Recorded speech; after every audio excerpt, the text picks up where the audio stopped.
You've just gone through a breakup. Your heart's racing. Your mind is spinning. And every part of you wants to reach out. Just one text. Just one call. Just to feel something again. But then you hear about it, the no contact rule. It sounds simple.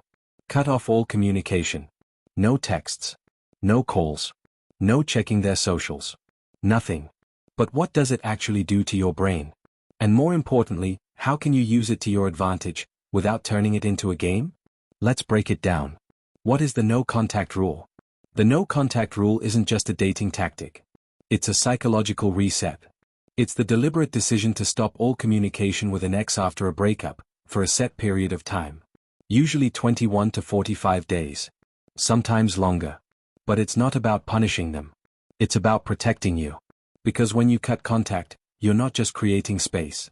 You're giving your brain a chance to heal. What it does to the brain. Here's what happens neurologically. Breakups activate the same brain regions as physical pain. The anterior cingulate cortex lights up, the same area triggered when you burn your hand or break a bone. Your brain also goes through withdrawal. Love, especially in its early stages, floods your system with dopamine, oxytocin, and serotonin. When that connection is suddenly cut off, your brain reacts like it's losing a drug. That's why you feel anxious, obsessive, even physically sick. No contact interrupts that cycle. It gives your brain time to recalibrate, to stop associating your ex with reward, and to start building new neural pathways, ones that don't revolve around them. Why it works. The effectiveness of the no contact rule isn't just emotional. It's biological. Studies show that emotional regulation improves significantly when people stop ruminating, and rumination is fueled by constant reminders. Texts. Photos. Social media. No contact removes those triggers. It also shifts the power dynamic. Not in a manipulative way, but in a self-respecting way. It says, I value my peace more than your attention. And that energy? It's magnetic. So how do you use the no contact rule effectively? First, set a clear intention. Are you doing this to heal? To gain clarity? To potentially reconnect from a healthier place? Then, commit. That means no checking their Instagram. No accidental texts. No asking mutual friends for updates. Use the time to rebuild yourself.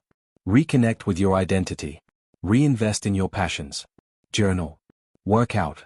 Travel. Reflect. Because the goal isn't to get them back.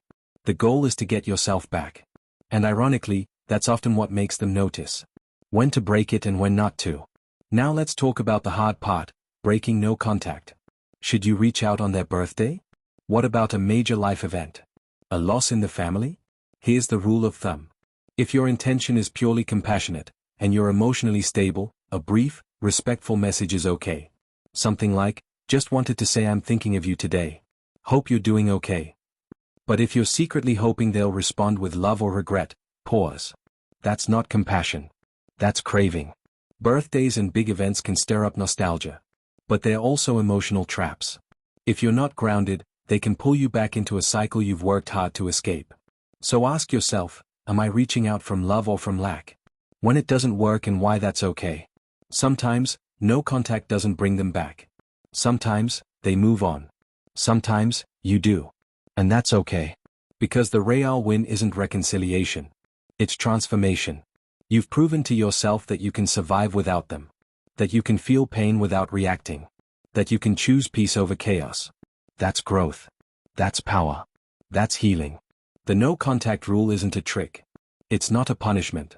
It's a boundary. It's a way of telling your brain, and your heart, that you deserve space to heal. That you're not defined by someone else's presence or absence. And whether they come back or not, you'll be stronger, clearer, more grounded.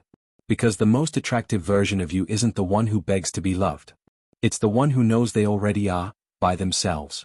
If this video gave you clarity, give it a like and subscribe for more deep dives into the psychology of dating and emotional healing. Drop a comment below. Have you ever tried the no contact rule? What did it teach you? This is DateWired, where we decode the mind, the heart, and the science of connection.